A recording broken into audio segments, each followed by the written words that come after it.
ಪುತ್ತೂರಿನ ಎಪಿಎಂಸಿ ಪ್ರಾಂಗಣದಲ್ಲಿ ಭ್ರಷ್ಟಾಚಾರ ಅನ್ನುವಂಥದ್ದು ಸಾಮಾನ್ಯವಾಗಿ ಬಿಟ್ಟಿದೆ.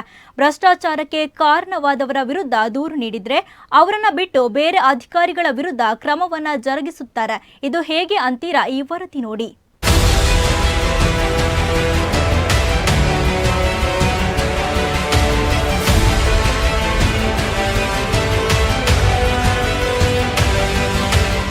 ದಕ್ಷಿಣ ಕನ್ನಡ ಜಿಲ್ಲೆಯ ಪುತ್ತೂರಿನ ಎಪಿಎಂಸಿ ಪ್ರಾಂಗಣದಲ್ಲಿ ಭ್ರಷ್ಟಾಚಾರ ತಾಂಡವವಾಡುತ್ತಿದೆ. ಈ ಭ್ರಷ್ಟಾಚಾರಕ್ಕೆ ಕಾರಣವಾದ ಅಧಿಕಾರಿ ವಿರುದ್ಧ ಕ್ರಮ ಕೈಗೊಳ್ಳುವಂತೆ ಎಪಿಎಂಸಿಯ ಎಲ್ಲ ಅಂಗಡಿಗಳ ಮಾಲಕರು ಕೃಷಿ ಮಾರಾಟ ನಿರ್ದೇಶಕರಿಗೆ ಮತ್ತು ಸಚಿವರಿಗೆ ದೂರು ನೀಡಿದರು. ಈ ದೂರಿನ ಜೊತೆಗೆ ಎಲ್ಲ ಅಂಗಡಿ ಮಾಲಕರು ತಮ್ಮ ಸಹಿಯನ್ನು ಲಗತ್ತಿಸಿ ಇನ್ನೇನು ಅಧಿಕಾರಿ ವಿರುದ್ಧ ಕ್ರಮವಾಗುತ್ತೆ ಎಂದು ಕಾದು ಕುಳಿತಿದ್ದಾರೆ. ಆದರೆ ದೂರು ನೀಡಿದ ಅಧಿಕಾರಿಯ ಬದಲು ಇನ್ನೋರ್ವ ಅಧಿಕಾರಿಯ ವಿರುದ್ಧ ತನಿಖೆ ಆರಂಭವಾಗಿದ್ದು, ದೂರು ನೀಡಿದ ಅಂಗಡಿ ಮಾಲಕರು ಮಾತ್ರ ಹೀಗೆ ಕಾಯ್ತು ಎನ್ನುವ ಗೊಂದಲದಲ್ಲಿದ್ದಾರೆ.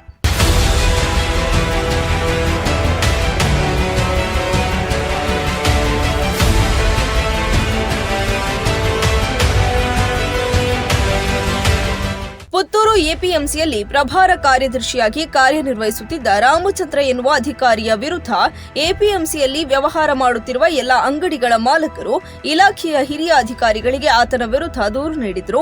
ಇದೀಗ ಮೇಲಾಧಿಕಾರಿಗಳಿಂದ ದೂರಿಗೆ ಸಂಬಂಧಿಸಿದಂತೆ ತನಿಖೆ ಆರಂಭಗೊಂಡಿದ್ದು, ಆರೋಪಿತ ಅಧಿಕಾರಿಯ ಹೆಸರಿನ ಬದಲಾಗಿ ಎಪಿಎಂಸಿಯಲ್ಲಿ ಸದ್ಯ ಕಾರ್ಯನಿರ್ವಹಿಸುತ್ತಿರುವ ಅಧಿಕಾರಿಗಳಿಬ್ಬರ ವಿರುದ್ಧ ಈ ತನಿಖೆ ಆರಂಭವಾಗಿದೆ. ಈ ಬೆಳವಣಿಗೆಯಿಂದ ಅಂಗಡಿ ಮಾಲಕರು ಗೊಂದಲಕ್ಕೀಡಾಗಿದ್ದು, ದೂರು ನೀಡಿದ ವ್ಯಕ್ತಿಯ ಬದಲು ಇನ್ನೋರ್ವ ಅಧಿಕಾರಿಯ ವಿರುದ್ಧ ಇದೀಗ ತನಿಖೆ ಆರಂಭಗೊಂಡಿರುವುದು ಅಂಗಡಿ ಮಾಲಕರ ನಿದ್ದೆಗೆಡಿಸಿದೆ. ಪ್ರಮುಖ ವಿಚಾರವೆಂದರೆ, ಅಂಗಡಿಯವರು ನೀಡಿದ ದೂರಿನ ಪ್ರತಿಗಳಲ್ಲಿ ಕೆಲವು ಪ್ರತಿಗಳನ್ನು ಬೆಂಗಳೂರಿನ ಕೃಷಿ ಮಾರಾಟ ನಿರ್ದೇಶಕರ ಕಚೇರಿಯೊಳಗೆ ನಕಲಿ ಮಾಡಲಾಗಿದೆ. ಪುತ್ತೂರು ಕೃಷಿ ಉತ್ಪನ್ನ ಮಾರುಕಟ್ಟೆ ಸಮಿತಿಯ ಪ್ರಭಾರ ಕಾರ್ಯದರ್ಶಿಯಾಗಿದ್ದಂಥ ರಾಮಚಂದ್ರರ ವಿರುದ್ಧ ಎಲ್ಲ ಇಲ್ಲಿನ ವರ್ತಕರು ಕೃಷಿ ಮಾರಾಟ ಇಲಾಖೆಯ ನಿರ್ದೇಶಕರಿಗೆ ಒಂದು ದೂರನ್ನು ಕೊಡ್ತಾರೆ. ಇವರ ಅಕ್ರಮ ಮತ್ತು ಇವರಿಂದ ಆಗ್ತಿರುವಂಥ ಅನ್ಯಾಯದ ವಿರುದ್ಧ ಒಂದು ಮಿಂಚಂಚೆಯ ಮೂಲಕ ಮೇ 16ರಂದು ಒಂದು ದೂರನ್ನು ಕಳಿಸ್ತಾರೆ. ಆದರೆ ಅದು ಯಾವುದೇ ತನಿಖೆ ಆಗಿರುವುದಿಲ್ಲ. ಅದೇ ಪ್ರತಿಯನ್ನು ಇವರಿಗೆ ಸಚಿವರಿಗೆ ಕೂಡ ಕಳಿಸಿರ್ತಾರೆ. ಯಾವುದೇ ಅದರ ಬಗ್ಗೆ ಕ್ರಮ ಕೈಗೊಂಡ ಬಗ್ಗೆ ಯಾವುದೇ ಹಿಂಬರಹ ಕೂಡ ಬಂದಿರೋದಿಲ್ಲ. ಆದರೆ ಏಕೈಕಿ ಇತ್ತೀಚಿನ ದಿನಗಳಲ್ಲಿ ಒಂದು ಇಲ್ಲಿ ಪ್ರಾಮಾಣಿಕವಾಗಿ ಕರ್ತವ್ಯ ನಿರ್ವಹಿಸುತ್ತಿರುವಂಥ ಕಾರ್ಯದರ್ಶಿ ಮತ್ತು ಇನ್ನೊಬ್ಬರು ಸಿಬ್ಬಂದಿಯ ವಿರುದ್ಧ ಈ ಒಂದು ಇಲ್ಲಿನ ವರ್ತಕರು ದೂರು ನೀಡಿದ್ದಾರೆ, ಇದರ ಬಗ್ಗೆ ತನಿಖೆ ಆಗಬೇಕು ಅಂತ ಹೇಳಿ ಮಂಗಳೂರು ಕೃಷಿ ಮಾರುಕಟ್ಟೆಯ ಸಹಾಯಕ ನಿರ್ದೇಶಕರ ಮೂಲಕ ಒಂದು ಪತ್ರ ಬರ್ತದೆ ತನಿಖೆಗೆ ಹಾಜರಾಗಲಿಕ್ಕೆ. ಅಲ್ಲಿ ಹೋಗಿ ನೋಡಿದಾಗ ಹಿಂದೆ ಯಾರೆಲ್ಲ ದೂರು ನೀಡಿದ್ರ ರಾಮಚಂದ್ರರ ವಿರುದ್ಧ ಅದೇ ಸಹಿಯ ಪ್ರತಿಗಳನ್ನು ಬಳಸಿ ಈಗ ಪ್ರಾಮಾಣಿಕವಾಗಿ ಕೆಲಸ ಮಾಡುತ್ತಿರುವಂಥ ಸಿಬ್ಬಂದಿಗಳ ವಿರುದ್ಧ ದೂರು ಇರ್ತದೆ.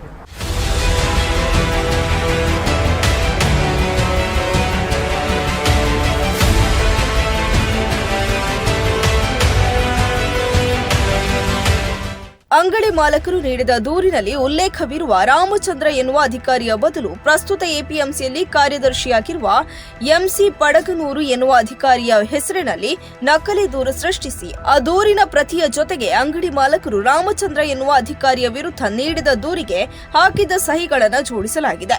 ಹಿರಿಯ ಅಧಿಕಾರಿಗಳ ಕಚೇರಿಯಲ್ಲೇ ಈ ರೀತಿಯ ನಕಲಿ ದಾಖಲೆಗಳನ್ನು ಸೃಷ್ಟಿ ನಡೆದರೆ ಉಳಿದ ಕಡೆಗಳಲ್ಲಿ ಯಾವ ರೀತಿಯ ನಕಲಿ ವ್ಯವಸ್ಥೆಗಳು ನಡೆಯಬಹುದು ಎನ್ನುವ ಆತಂಕ ಎದುರಾಗಿದೆ. ಯಾರೆಲ್ಲ ದೂರು ನೀಡಿದ್ರ ರಾಮಚಂದ್ರರ ವಿರುದ್ಧ ಅದೇ ಸಹಿಯ ಪ್ರತಿಗಳನ್ನು ಬಳಸಿ ಈಗ ಪ್ರಾಮಾಣಿಕವಾಗಿ ಕೆಲಸ ಮಾಡುತ್ತಿರುವಂಥ ಸಿಬ್ಬಂದಿಗಳ ವಿರುದ್ಧ ದೂರು ಇರ್ತದೆ.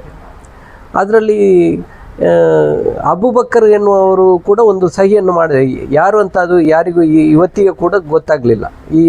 ಇಲ್ಲಿಯ ವರ್ತಕರಿಗೆ ಕೂಡ ಅಬುಬಕ್ಕರ್ ಯಾರು ಅಂತ ಗೊತ್ತಾಗಲಿಲ್ಲ. ಈ ಬಗ್ಗೆ ಸಹಾಯಕ ನಿರ್ದೇಶಕರು ಬಂದು ತನಿಖೆಯ ಸಂದರ್ಭದಲ್ಲಿ ಇಲ್ಲಿಯ ವರ್ತಕರು ಇದಕ್ಕೆ ಸರಿಯಾಗಿ ಒಂದು ಪ್ರತಿಕ್ರಿಯೆಯನ್ನು ನೀಡಿ ಲಿಖಿತವಾಗಿ ಹೇಳಿಕೆಯನ್ನು ಕೊಟ್ಟಿದ್ದಾರೆ. ಇದು ನಮ್ಮ ಸಹಿ ದುರ್ಬಳಕೆ ಆಗಿದೆ, ಈ ಬಗ್ಗೆ ತನಿಖೆ ಮಾಡಬೇಕು. ಮತ್ತು ರಾಮಚಂದ್ರರವರು ಅಕ್ರಮ ಮಾಡಿದ್ದಾರೆ ಹೊರತು ಇಲ್ಲಿಯ ಸಿಬ್ಬಂದಿಗಳು ಬೇರೆ ಯಾರು ಅಕ್ರಮ ಮಾಡಲಿಲ್ಲ, ನಮಗೆ ಅನ್ಯಾಯ ಮಾಡಲಿಲ್ಲ ಅಂತ ಸ್ಪಷ್ಟನೆಯನ್ನು ಕೊಟ್ಟಿದ್ದಾರೆ.